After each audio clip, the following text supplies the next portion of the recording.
All right. Hey there, y'all. Welcome. Today, my guest is Donna DeMarchi.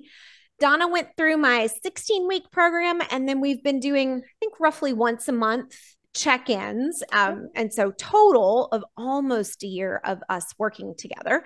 So let's answer what is probably everybody's number one question is, did you lose weight? And if so, how much? Yes. Yay. And I lost 10 pounds. And while that might not sound exciting to some, I'm going through that menopausal stage of life, and I've been on a constant incline. So to be down and to be able to have stayed down, I'm super proud of and grateful for. Yay, fantastic. Yeah. And we talked a lot about there are certain lifestyle things that you enjoy. And while you were willing to maybe scale back a little bit, you're like, listen, I'm not giving up beer and football. Mhm. Nope, it's me, right? Okay, that's okay, right? It's Yeah, like yeah. I think you have to find that balance. I would much rather somebody commit to something where they go from gaining weight steadily month on month to down 10 pounds. And what I'm doing is sustainable and I know how to do more and it feels possible. Like that to me is more realistic than no beer and football for the rest of your life. And then, Right. right, even if you do hit your goal weight, you're not going to keep doing it, right? So I'm really about little sustainable changes while you can still have your life. So let's actually tell people a little bit. Can you kind of take us back to where you were when you and I first started working together? Sure, I was, and I think a lot of people that are considering a program like this are like at their heaviest. I was depressed. As outgoing as I am, I didn't want to be around people. I definitely did not want my picture taken. I think that was always the reality check. I pride myself in having such a positive self image, and then I would see a picture and who the heck is that and where'd my body go, um I was in a dark place, and what I loved about working with you, Lisa, is you don't have the quick fix, drink this powder, you're going to be all better, because you're right, that's not sustainable or realistic. But what you focus on is the why behind what is happening, because some of it sure is physiological, but so much of it is psychological, right? So Mhm. you've taught me so much about like even the tiny habits, doing a simple thing like putting my tennis shoes out by my bed to make me walk. Because if they're there, I would do it, or packing the bag. And that I do still do. I do pack a workout bag and I bring it to the office, and it'll keep me from making excuses. For example, I take my tango lessons on Mondays, but I don't have to. I could cancel, right? Yeah, But yeah. if I have my clothes and my shoes here, I will go. Um, so I do think a lot of just trying to implement those tiny habits and those tiny changes, which are absolutely doable, Mm. is so important. It's so helpful. Absolutely, absolutely. And it's more realistic, right? Because this is, January, every January, people are like, tomorrow, January 1st, I will wake up and behave as if I'm a completely different human. It's like, like Hmm. sometimes people just decide and that does work. But I think that is the very rare exception, Right. not the rule. What's a lot more realistic, sustainable, possible are those, again, those small tweaks that just become like, Mhm. how can I get myself in a new positive habit? How can I make this doable? How can I make it easy? How can I remind myself? So, really good. All right. So, as far as like the work we did together, if you were explaining this to a friend, right? Because I think a lot of people hear anything weight related and they assume I'm going to give them a meal plan, I'm going to give them an exercise plan, and they're going to have to like weigh and measure their food. We're going to do weekly weigh ins. We don't do any of that. So if you were trying Yeah. to explain to a friend, okay, well, then what do you do? How would you explain it?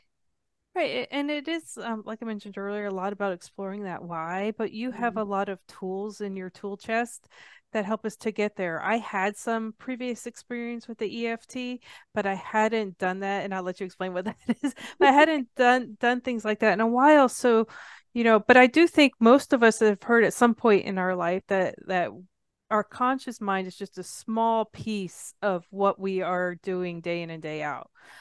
It's our subconscious that really drives a lot of these habits. And a lot of times, we talked a lot about things that may have happened when I was a kid growing up or influence that I've had during my life. You also, I think, explored what my habits were. What are some things I was not going to give up, right? Right, But how right. could we use that? So it's a lot more of the psychology behind um just weight loss and life, because it's Mm, more than eating, right? There's more behind it than that. So that's what I love about your program.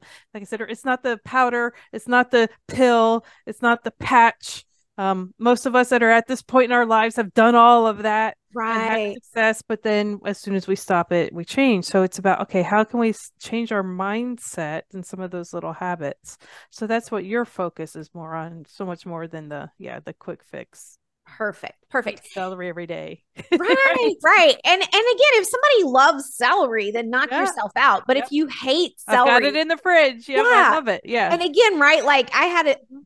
I wouldn't call it viral, but I had a fairly popular video, like a little reel where I was talking about, does anybody actually like cottage cheese, or do women just eat it as punishment for being fat? And I had a whole bunch of people that are like, what? No, I love it. I love the texture.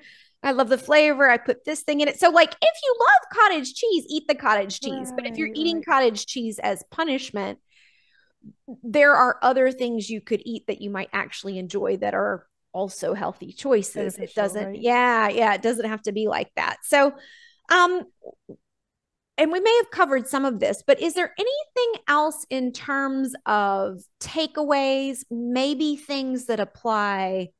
Like, have you seen any of the tools and techniques be applicable outside of just weight loss?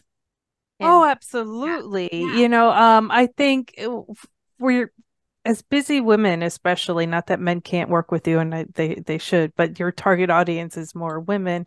yeah, We forget to take time for ourselves. And that's just not about exercise and food. It's just taking time. I loved some of the work we did when we were just quiet.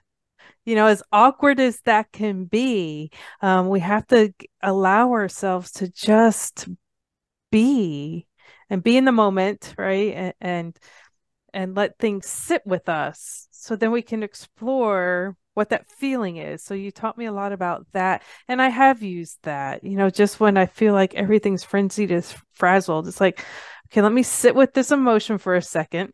Right? Let me so take good. some breaths. Yeah, And then be like, oh, it's really not that big a deal most of the time, but we get so worked up.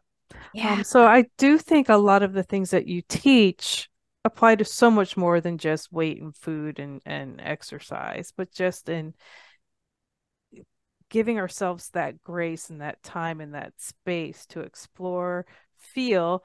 You don't teach us to never be sad or mad, right? You teach us to how to explore that, feel that, and then let it go. yeah. And that's one of my favorite lessons. There's so many. I have a whole library of books to read now.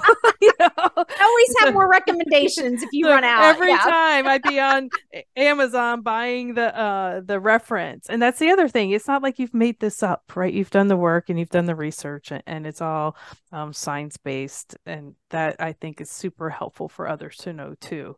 It's yeah. not just Lisa's voodoo fix, right? It's Yeah, I'm not, and we could argue, is this a good thing or a bad thing? But I'm not really a discoverer or a maker upper. I'm like really synthesizing all of this stuff that I've studied and that I've learned. And I'm pretty good at like taking all of that and pulling out, like, oh, here's the piece you need. And I usually kind of remember, not always, but I usually remember where I got it from. Like, oh, this is what I would try. And if you want more about that, this is where I got it from. Mhm. And so, I had a client, it's good that you enjoy the book recommendations, but I had a client one time that was like, yeah, I'm not going to buy or read any of those books. I pay you to read the books so that I don't have to. Mhm. Yeah. And that's okay And that too, works right? too. Exactly. Exactly. Yep. Some Mhm. people like to take it and dive deep. Some people are like, yeah, I'll just take the cliff notes. Thank you very much. Mhm. So, all right. Any thoughts as to who this approach, this training would be perfect for, or who it is definitely not for? Like if somebody's watching this trying to evaluate whether or not it's going to help them personally. So you're not a personal trainer, right? You certainly Yeah. have suggestions and recommendations.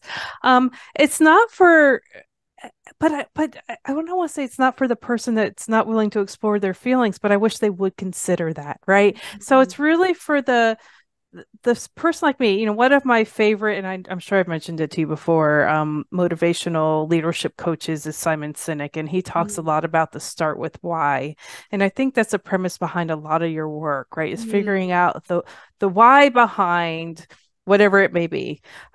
So I really would encourage anyone, but you're not the one that's going to say, okay, go to this clinic and get the shot, right? You're not that Right, person. That you're right. anybody looking for that quick overnight fix, you're not. But anyone who's willing to open their mind and at least Mhm.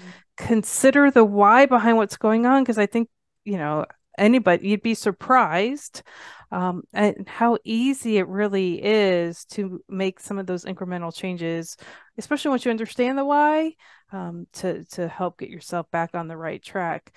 But also anybody that's considering work with, don't be like me a little bit, and don't expect that immediate success. Weight loss is it's a process, Mhm. and for it to stay off.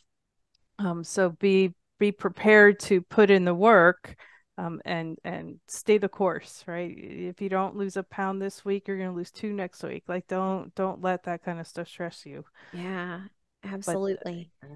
Yeah, and what you were saying about like learning how to process our feelings, like me personally, right? I'm a brain person, right? I was like a little like nerdy kid in a good way, like because it Mhm. was school, but right, like I like to read, obviously, I like to read the books. I like to learn the things. This is my comfort zone. So when we start moving into like, let's feel your feelings, like, I don't want Mhm. to. Yeah, And we like, don't, right? Yeah. yeah, yeah. And it's so powerful because once you learn, like, okay, something triggered me, that is energy, that is information. Let me like give that the attention that it wants. It's like a little kid. It's like, pay attention to me, pay attention to Mhm. me. Like, I'm going to give it the attention that it wants for like 90 seconds.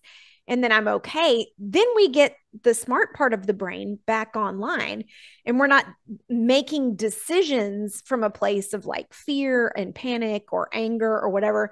It's so funny talking about how this applies to other areas. I had this conversation this morning with my husband that so he's in the midst of running a fishing, the PH kind of fishing campaign. Mhm. He's in IT, so he's not like actually fishing, but it's like training. So they send you an email saying like you're the lucky winner of a $10 Amazon gift certificate.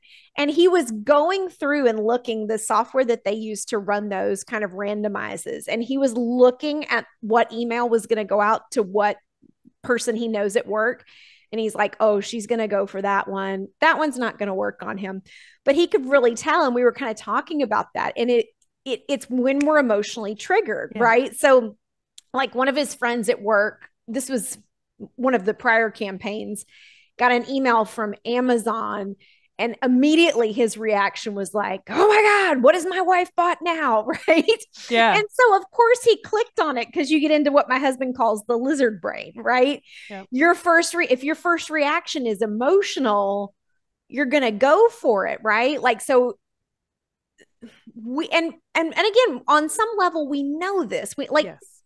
your background is as an attorney. When people are emotional, they don't Oh make yeah. the best Yeah. decisions. Yeah. So anything you can do to, and we're all human. We're all going to I'm teaching this stuff and still sometimes I have a human reaction and don't Mhm. respond in my best, most well trained way. But just knowing that, oh, this is what's happening. And these Yeah. are some things I can, and even if you only catch it a percentage of the time, you're going to have better results than you did Right. before. So, all right. Well, I know everybody's time is valuable. So we probably want to wrap up. This is usually where a lot of my clients are entrepreneurs, and I usually like to give them a chance to promote whatever it is that they do. I know that's not really applicable, but you did have kind of if this is your last chance to speak to the masses, kind of Yeah. a message or a thought you wanted to share. So go Well, ahead it's and, interesting because I just yeah. had a dialogue online, and that's right where a lot happens. But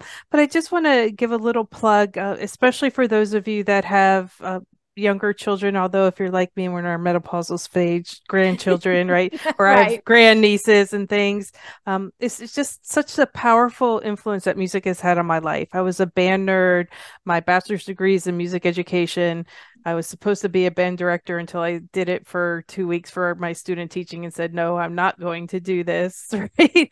But really, or any organized activity like that, really encourage your young people in your lives, whether it's band, chorus, art, all those things that develop our right brain, because I think that Mm. helps us later in life so that we don't overthink, overreact. I do think it calms me.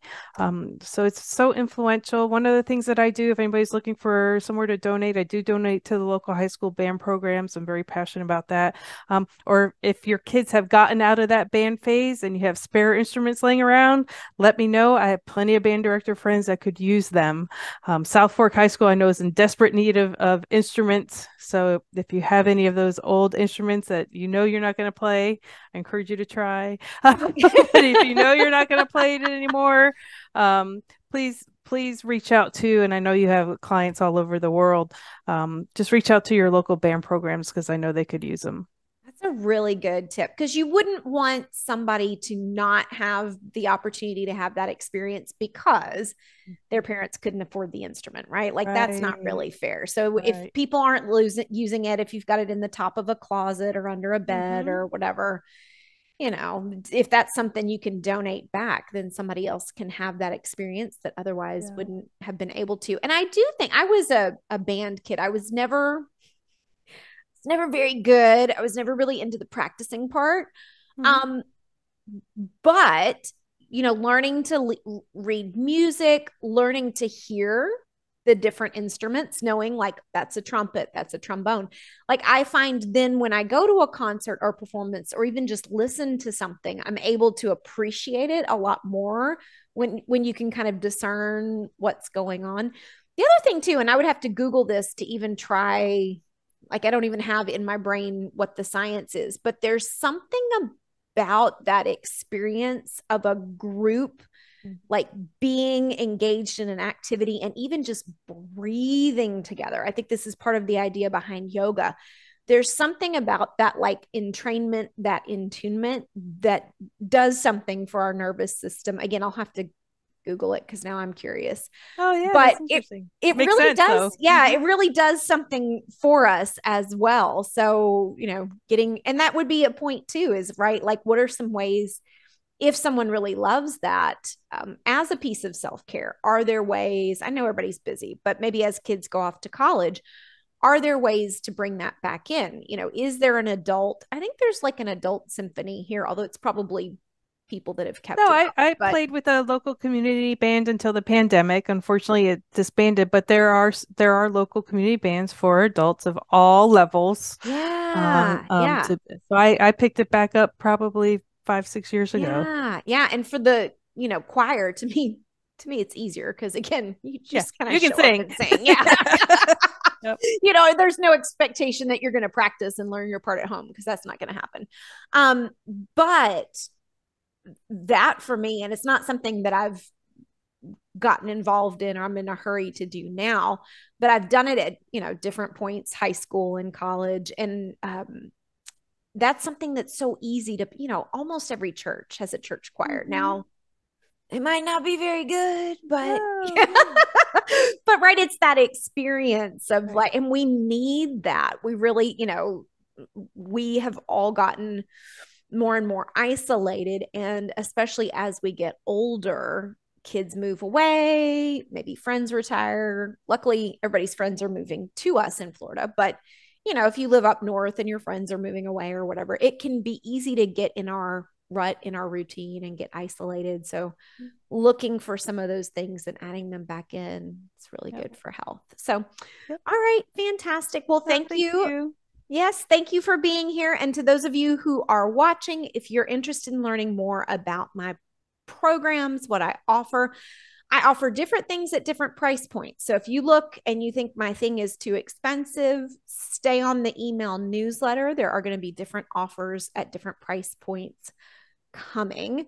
And while weight loss for women over 40, very near and dear to my heart, as we were saying, a lot of these tools can be applied to different areas of life. So I'll probably be talking more about how to apply those tools in other places over the coming months as well. So stay tuned for all of that. And thanks to y'all for watching. Thanks for listening. Yep. Thank you.